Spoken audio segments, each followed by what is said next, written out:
My name is Evelyn Ross, and I hadn't heard my son's voice in 13 years until he showed up on my porch last Tuesday with his wife and 2 suitcases. At first, I thought it was a miracle. Maybe he'd finally forgiven me for the things he never let me explain. But when he crossed his arms and said, "Mom, as your son, I'm entitled to part of your winnings," something inside me went still. I remember standing there with the afternoon sun on my face, holding the same teacup I used to sip from when he was in high school. He was taller now, sharper in tone. But the entitlement in his eyes was painfully familiar. His wife, Claire, avoided my gaze, clutching her phone like a lifeline. I smiled, not because I was calm, but because I'd spent years rehearsing what I'd do if this day ever came. He thought he was walking into a payday. He had no idea he was walking into a reckoning. I opened the door wider and gestured for them to come in. My house felt suddenly smaller. The same walls that had held my laughter and his teenage temper now echoed with something colder. Claire gave a nervous smile as she stepped inside, glancing around at the photographs on the mantel. Most of them were old: graduation, birthdays, family barbecues, moments that ended long before she ever appeared in his life. "Still the same place," my son said, setting his suitcase by the door.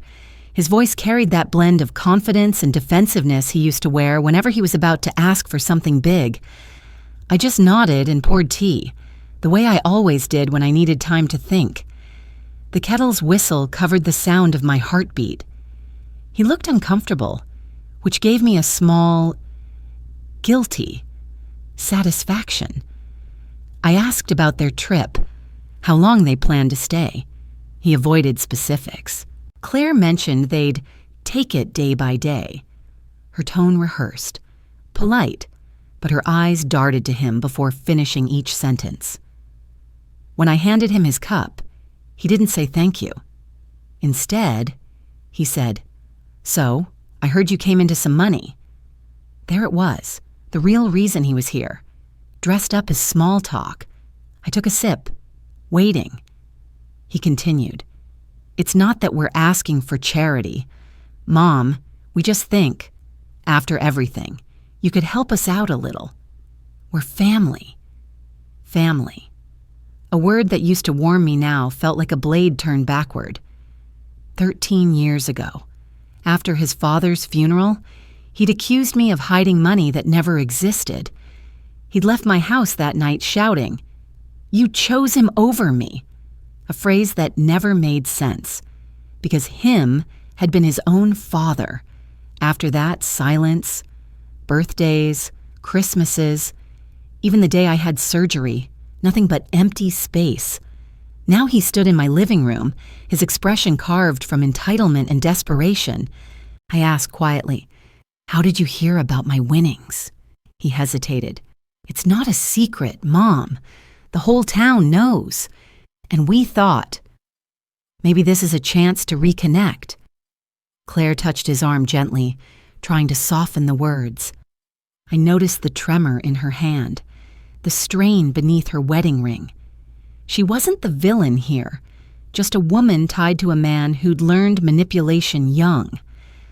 I wanted to ask about their lives, about my grandchildren I'd never met, but I bit my tongue. Questions would only open doors I wasn't ready to walk through. Instead, I said, "It's interesting, isn't it? How people only remember family when there's money involved." He flinched. Just a flicker. But I saw it. The guilt he'd buried under years of excuses. Still, he recovered quickly. "That's not fair. You could have reached out too, Mom." I smiled, though it hurt my face. "You're right. I could have chased the man who cut me off, changed his number, moved across the country, and told everyone I was dead. That's on me." He looked away. Claire whispered his name, a soft warning. The clock ticked between us. Somewhere outside, a dog barked. A car passed. The ordinary sounds of life, completely out of sync with the heaviness in the room. I leaned back. You mentioned help. How much were you thinking? He blinked. What? I assume you've already discussed an amount. People don't show up with luggage for a casual visit. Claire shifted uncomfortably. We just thought maybe we could stay for a few weeks until things settle. Settle what? I asked. She hesitated. There were some issues. The mortgage, a business deal. He cut in. Sharp. It's temporary. Once things clear up, we'll be fine. His voice cracked on fine. I'd spent years rehearsing compassion, and yet I felt none of it now, only clarity. The kind that comes when you finally stop mistaking guilt for love. I stood, collecting their empty cups. You're welcome to stay for dinner, I said evenly. There's roast in the oven, but after that, we'll need to discuss boundaries. He frowned. Boundaries, Mom? We just got here. I know, I said. That's why I'm telling you now. Boundaries make family possible. For a long moment, he just stared at me, trying to decide if I was bluffing. He didn't realize yet that the woman who once begged for his affection had died somewhere in those 13 silent years. The oven timer rang, breaking the tension. I walked toward the kitchen without looking back. Behind me, I heard him exhale, a low, frustrated sound that used to scare me. Now, it only reminded me of how much I'd grown. At the doorway, I said over my shoulder, Dinner's at 6. Bring your honesty to the table. We'll both need it. He didn't answer, but when I turned, I caught Claire's eyes following me, worried, remorseful, almost pleading. That was the first time I realized she might not be my enemy after all. Dinner used to be my favorite part of the day, when the house smelled like rosemary and laughter. That night, the same smell felt heavy, almost theatrical, like I was cooking for ghosts who didn't know they were dead. The roast was done by 6. I set the table as if nothing were wrong. Linen napkins, my good plates, even the small candle I'd kept from our last family Christmas. When they sat down, I could feel the distance between us stretching across the table like an invisible trench. Claire complimented the food. My son didn't. He was busy checking his phone, his thumb tapping nervously. I wondered which lender or collector was on the other side of that screen. So, I began lightly, what exactly are we settling? He glanced up. I told you, just a rough patch. Then we can talk about it, can't we? I smiled, the kind that used to disarm him when he was a teenager lying about grades. You said you came to reconnect. Let's reconnect through honesty. He sighed, leaning back. You don't have to interrogate me, Mom. I'm not, I said. I'm listening. That silence between us, thick, fragile, lasted until Claire broke it. We lost the restaurant, she whispered. 6 months ago. He shot her a glare. She swallowed hard and continued anyway. He tried to keep it running, but there were debts, bad partners, and we might lose the house, too. I nodded slowly. Might? She hesitated. The bank sent a final notice last week. My fork touched the plate, soft as a heartbeat. And the business loans? My son looked confused. How do you know about that? I didn't answer right away. Instead, I stood, walked to the sideboard, and pulled a slim folder from the drawer. I'd kept it there for weeks, waiting for this moment. When I placed it beside his plate, he stared at it as if it were a snake. I did my homework, I said quietly. Public records are generous if you know where to look. The second mortgage, the missed payments, the investors suing for breach of contract, those are all public filings. Claire covered her mouth, whispering. Oh, God. I'm not here to humiliate you, I said. I just want the truth on the table. You said you came because you're family. Well, family doesn't hide what hurts them." He pushed his chair back sharply. "This is insane. You hired someone?" "I hired a financial advisor," I replied evenly. "And yes, he looked into the people who might approach me after the lottery. I had to protect myself, including from my own blood." The words landed like stones. He stood up, pacing. "So that's what you think of me? A threat?" I set down my knife. "No. I think of you as my son who's made dangerous choices. I'm giving you a chance to face them." His jaw tightened. "You don't know what it's like to start over at 45, to have a wife, bills, no safety net. You think money solves everything." "No," I said softly, "but honesty does." He laughed bitterly. "You think you're perfect. You pushed Dad to work himself into the ground. You never cared about—" "Stop." My voice cut through the room before I even realized it had risen. The candle flickered. "Your father died loving you more than himself. Don't twist that to justify what you've done." Claire was crying quietly now. She reached for his arm, but he shook her off. His anger had nowhere left to go, so it ricocheted inside him. I watched it happen, the pride collapsing under the weight of truth. Finally, he sank back into his chair. "What do you want from me? Mom? A confession? Fine, we're broke. I messed up. Happy now?" I took a breath. "No, I'm not happy. But I am relieved you finally said it." For a while, we just sat there. The roast went cold. The candle burned down. Somewhere in the background, the clock ticked towards 7. Then I said, "I need to show you something else." I left the room and returned with another envelope, this one thicker, sealed with a paperclip.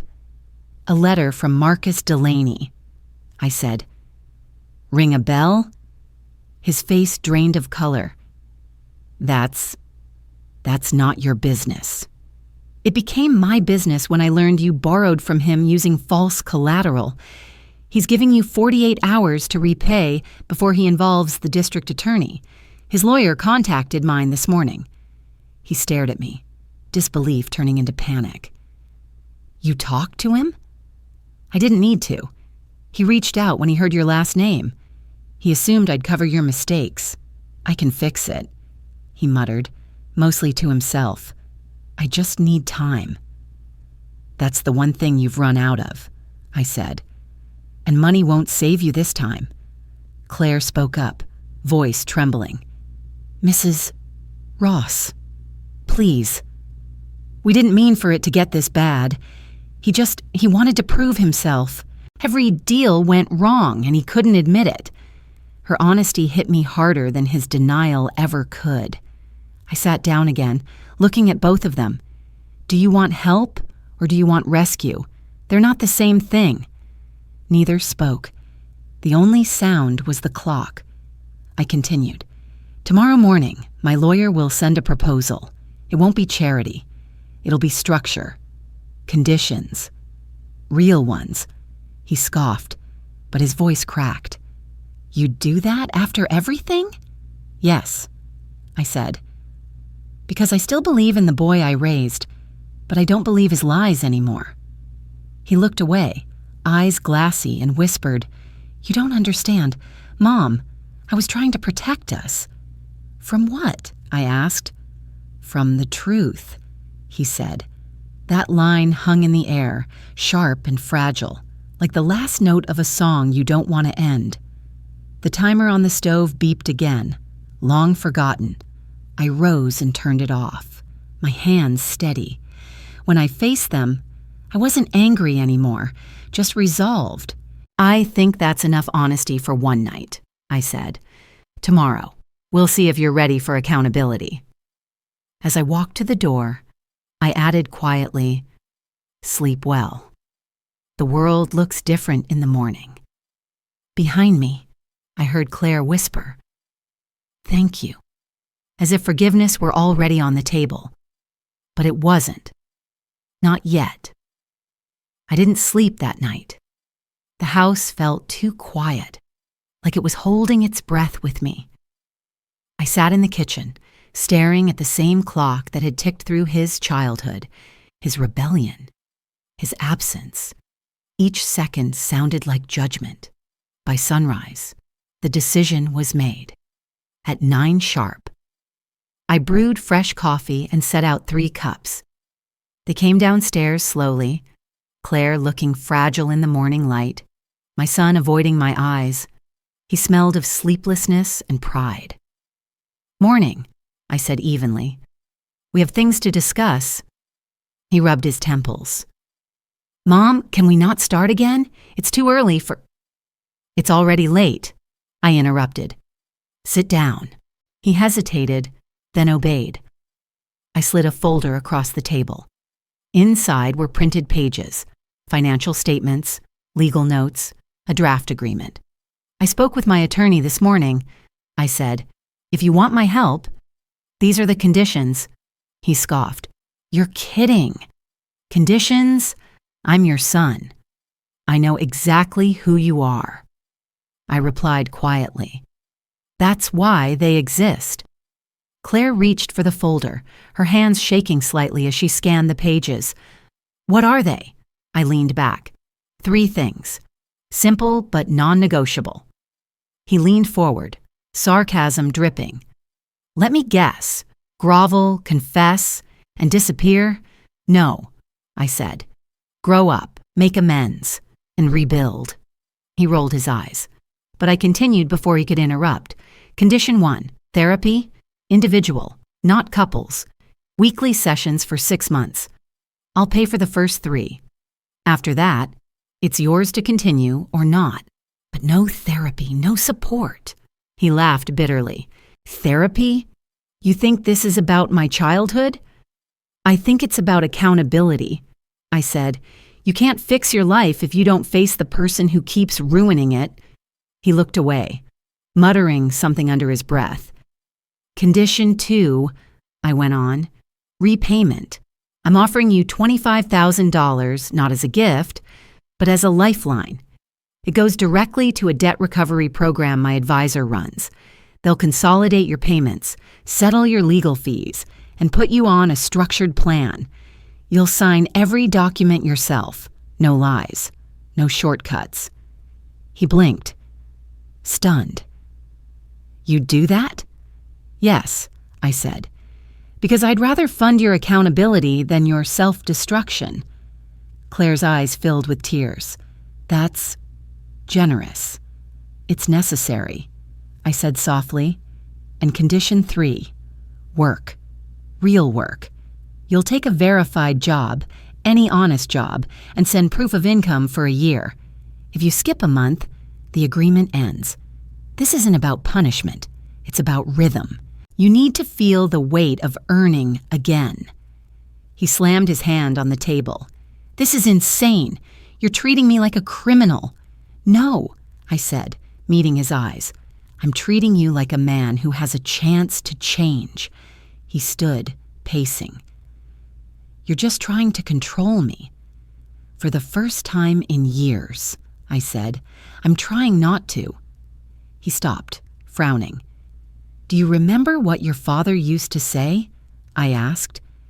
"Discipline is love wearing armor." I never understood it until now.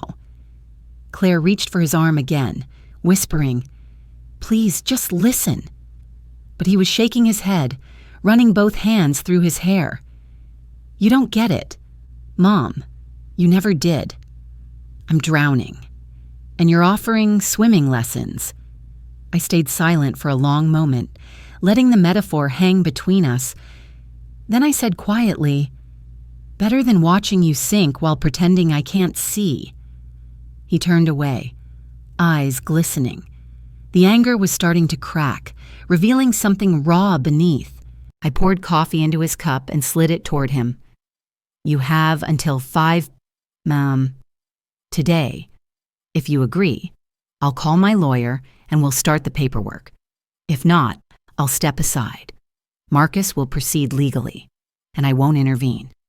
His voice trembled. "You'd let that happen?" "Yes," I said, "because saving you from consequences hasn't saved you at all." Claire's tears spilled over. "Please, Evelyn, there must be another way." "There isn't," I said softly. "I'm giving him the only way left that doesn't end in prison or ruin." He sank back into his chair, silent now. The kind of silence that happens when excuses run out.